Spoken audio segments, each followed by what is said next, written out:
ગામ લોકોનું એવું કહેવું હતું કે ધોળી ધજાનો ડેમ ઓવરફ્લો થયો છે, એટલે કે પાણી વધારે આવવાની શક્યતા છે. એટલે પણ હું પણ જોવા આવી ગયો પાણી માટે. તો અહીંયા જોઈ શકો છો કે દરિયાની જેમ રેલમછેલ પાણી થઈ ગયું છે ને હજુ તો એ વધવાની શક્યતા છે. એટલે ધીમે ધીમે વધી રહ્યું છે પાણી.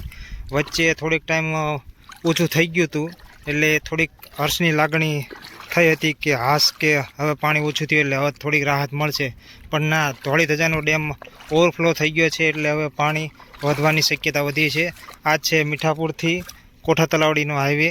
તમે જોઈ શકો છો રસ્તા પર પાણી ભરાઈ ગયું છે અને આવવા જવામાં પણ રાહદારીઓને ઘણી તકલીફ પડે છે.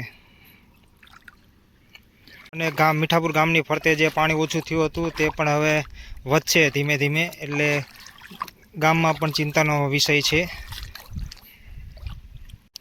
પાણી જોવાની સાથે સાથે હું પણ આવ્યો હતો પાણી જોવા માટે, પણ પછી મને લાગ્યું કે બાઇક પણ ધોઈ નાખું. એટલે સરસ મજાનું બાઇક પણ ધોઈ નાખ્યું છે અને પાણીનો પ્રવાહ ખૂબ જ વધી રહ્યો છે ધીમે ધીમે. આ છે અમારા ગામની પ્રાથમિક શાળા, જ્યાં હું પણ ભણીને ગણીને મોટો થયો હતો અને મારા છોકરા પણ ભણી ગણીને મોટા થશે.